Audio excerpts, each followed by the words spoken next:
राजकारणात काही प्रवेश अचानक होत नाहीत. त्यामागे वर्षानुवर्षांची नाराजी, स्थानिक समीकरणं, सत्ता मिळवण्याची गरज आणि भविष्यातील राजकीय सुरक्षिततेची गणितं असतात. सध्या महाराष्ट्राच्या राजकारणात अशीच एक चर्चा जोरात सुरू आहे. राष्ट्रवादी काँग्रेस, शरद पवार गटाचे नेते आणि जयंत पाटील यांचे भाचे प्राजक्त तनपुरे हे भाजपमध्ये प्रवेश करणार असल्याची बातमी समोर येते.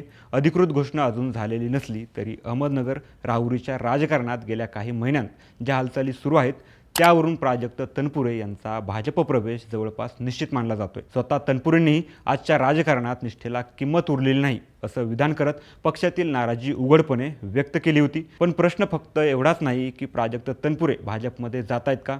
खरा प्रश्न असा आहे की शरद पवारांच्या राष्ट्रवादीतून वाढलेला, जयंत पाटलांसारख्या मोठ्या नेत्याचा जवळचा नातेवाईक असलेला नेता अचानक भाजपच्या दिशेने का वळतोय.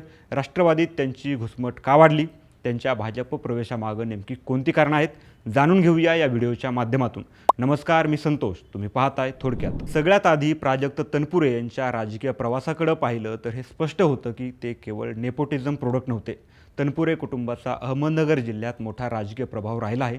त्यांचे वडील प्रसाद तनपुरे आणि आजोबा बापूराव तनपुरे यांनी सहकार, शिक्षण संस्था आणि स्थानिक राजकारणातून मोठं नेटवर्क उभं केलं होतं.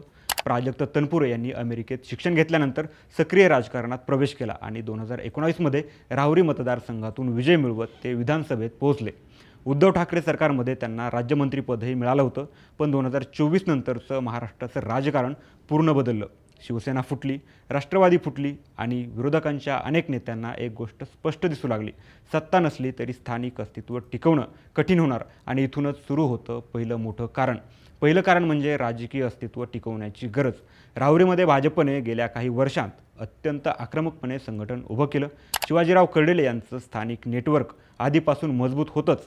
त्यात महायुती सत्तेत आल्यानं प्रशासन, निधी आणि स्थानिक राजकीय ताकद यांचं केंद्र भाजपकडे गेलं. 2024मध्ये प्राजक्त तनपुरेंचा पराभव झाला आणि त्यानंतर नुकत्याच झालेल्या पोटनिवडणुकीत भाजपचे अक्षय कर्डिले यांनी 1 लाखांहून अधिक मतांनी विजय मिळवला. याच निवडणुकीतून फडणवीसांच्या विनंतीवरून तनपुरेंनी माघार घेत आता 2 पावलं मागे घेतली आहेत. पण त्यानंतर 4 पावलं पुढे जाण्याची तयारी असल्याचं आपल्या पत्रात म्हटलं होतं.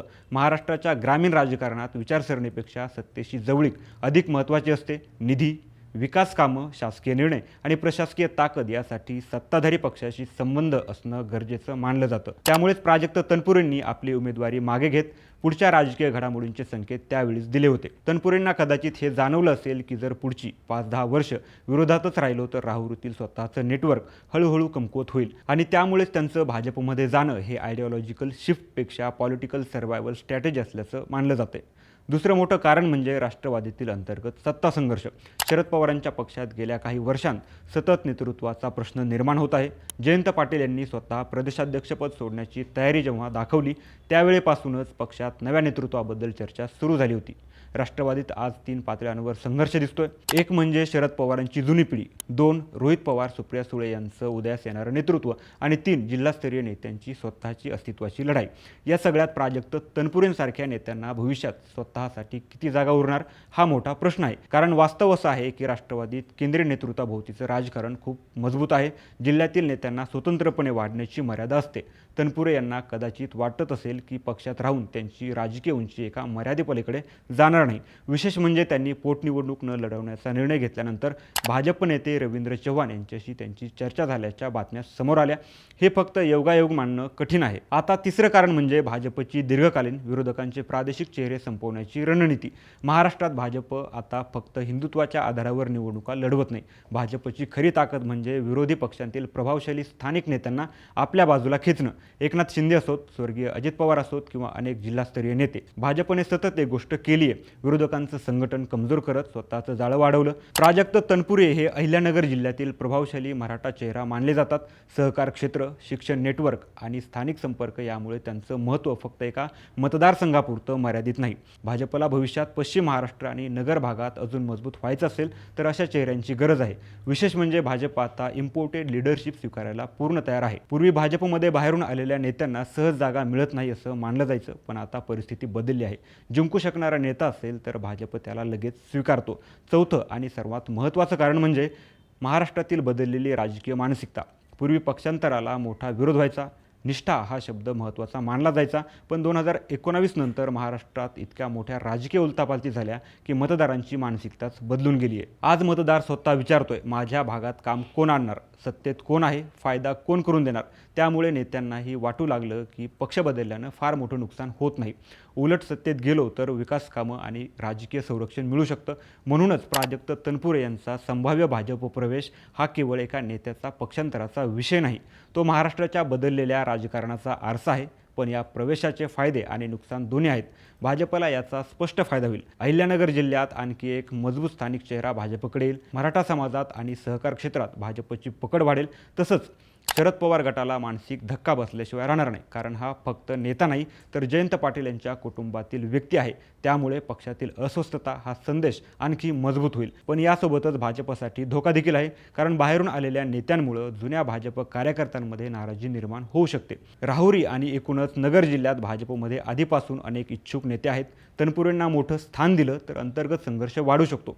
दुसरीकडे तनपुरेंसाठीही हा निर्णय रिस्की आहे, कारण राष्ट्रवादीच्या विचारांवर राजकारण केलेल्या नेत्याला भाजपमध्ये गेल्यानंतर संधी साधू अशी टीका सहन करावी लागू शकते. स्थानिक मतदारांपैकी काही जण हे सत्तेसाठी केलेलं राजकारण म्हणूनही पाहू शकतात, पण शेवटी महाराष्ट्राच्या राजकारणात एक गोष्ट पुन्हा खरी ठरताना दिसते. राजकारणात काय मित्र किंवा शत्रू नसतात, कायम असते ती फक्त सत्ता आणि स्वतःचं अस्तित्व. आणि कदाचित म्हणूनच प्राजक्त तनपुरे यांचा भाजप प्रवेश हा केवळ एका नेत्याचा निर्णय नाही, तर महाराष्ट्राच्या बदलत्या राजकीय संस्कृतीचं पुढचं मोठं उदाहरण ठरू शकतो. यामध्ये आणखी एक महत्त्वाचा मुद्दा म्हणजे मराठा आरक्षण आंदोलनानंतर बदललेलं सामाजिक समीकरण. महाराष्ट्रात गेल्या काही वर्षात मराठा आरक्षणाचा मुद्दा अत्यंत आक्रमक झाला. मनोज जरांगे पाटील यांच्या आंदोलनानंतर ग्रामीण भागात मोठी राजकीय अस्थिरता निर्माण झाली. अनेक पारंपरिक पक्षांवरील मराठा समाजाचा विश्वास काही प्रमाणात डळमळीत झाला. अशा परिस्थितीत प्रत्येक पक्ष मराठा समाजातील प्रभावशाली स्थानिक चेहरे आपल्या बाजूला आणण्याचा प्रयत्न करत आहेत. प्राजक्त तनपुरे हे नगर जिल्ह्यातील तरुण मराठा चेहरा म्हणून ओळखले जातात. भाजपवर मराठा समाज नाराज असल्याची प्रतिमा काही भागात तयार झाली होती. त्यामुळे तनपुरेंसारखा चेहरा भाजपमध्ये आल्यास त्या नाराजीचं नुकसान काही प्रमाणात कमी करण्याचा प्रयत्न भाजप करू शकतो. विशेषतः नगर, नाशिक आणि पश्चिम महाराष्ट्रात मराठा नेतृत्वाची नवीन फळी तयार करण्यासाठी भाजपला अशा नेत्यांची गरज आहे. त्याबरोबरच तनपुरेंसाठीही हा फायदा असू शकतो, कारण सत्ताधारी पक्षात राहिल्यास स्थानिक समाजातील प्रश्नांवर अधिक प्रभावीपणे भूमिका घेता येते असा संदेश ते देऊ शकतात. आणखी एक मोठं कारण म्हणजे सहकार क्षेत्रावर नियंत्रणाची लढाई. महाराष्ट्राचं ग्रामीण राजकारण फक्त विधानसभा किंवा लोकसभा निवडणुकांवर चालत नाही. खरी ताकद असते ती साखर कारखाने, दूध संघ, बाजार समित्या, बँका आणि शिक्षण संस्थांमध्ये. नगर जिल्ह्यातील सहकाराचं मोठं नेटवर्क आहे आणि तनपुरे कुटुंबाचा त्या क्षेत्रात प्रभाव राहिला आहे. गेल्या काही वर्षांत भाजपने सहकार क्षेत्रात मोठ्या प्रमाणात प्रवेश केला. पूर्वी काँग्रेस आणि राष्ट्रवादीच्या ताब्यात असलेल्या अनेक संस्था हळूहळू भाजपकडे झुकताना दिसत आहेत. अशा वेळी जर प्राजक्त तनपुरे विरोधात राहिले तर त्यांच्या स्थानिक सहकार नेटवर्कवर दबाव वाढू शकतो अशी राजकीय चर्चा आहे. म्हणून भाजपमध्ये जाणं हे फक्त निवडणूक राजकारण नसून स्थानिक आर्थिक आणि सहकारी ताकद सुरक्षित ठेवण्याचा प्रयत्न म्हणूनही पाहिलं जात आहे. महाराष्ट्राच्या राजकारणात सहकार म्हणजे फक्त संस्था नसतात, त्या भविष्यातील राजकीय ताकदीचं इंजिन असतात. आणखी एक छोटासा पण महत्त्वाचा मुद्दा म्हणजे भविष्यातील नेतृत्वाची महत्त्वाकांक्षा. प्राजक्त तनपुरे हे तुलनेनं तरुण नेते आहेत. त्यांना फक्त आमदार व्हायचं आहे की भविष्यात मोठ्या राज्यस्तरीय नेतृत्वाकडे जायचं आहे, हा प्रश्न इथे महत्त्वाचा ठरतो. राष्ट्रवादी सध्या सुप्रिया सुळे, रोहित पवार, जितेंद्र आव्हाड यांसारखे अनेक नेते मजबूत चेहरे पुढच्या पिढीत आधीच चर्चेत आहेत. त्यामुळे प्राजक्त तनपुरेंना स्वतःसाठी स्वतंत्र मोठी राजकीय जागा निर्माण करणं कठीण जाऊ शकतं. भाजपमध्ये मात्र महाराष्ट्रात अजूनही अनेक भागांत नवीन नेतृत्वासाठी जागा उपलब्ध आहेत. विशेषतः भाजपला भविष्यात पश्चिम महाराष्ट्र आणि नगर भागात स्थानिक मराठा चेहरा हवा असेल तर तनपुरेंसाठी ही संधी मोठी ठरू शकते. त्यामुळे हा प्रवेश फक्त आजच्या राजकारणासाठी नाही तर पुढच्या 10-15 वर्षांच्या करिअर प्लॅनिंगचा भाग असू शकतो. तर प्राजक्त तनपुरेंच्या राजकीय भविष्याबद्दल तुम्हाला काय वाटतं? भाजपमध्ये तनपुरेंच्या राजकारणाला अच्छे दिन येतील का? आपलं मत कमेंट करून नक्की सांगा आणि हा व्हिडिओ आवडला असल्यास लाईक करा, शेअर करा आणि थोडक्यातला सबस्क्राईब करा.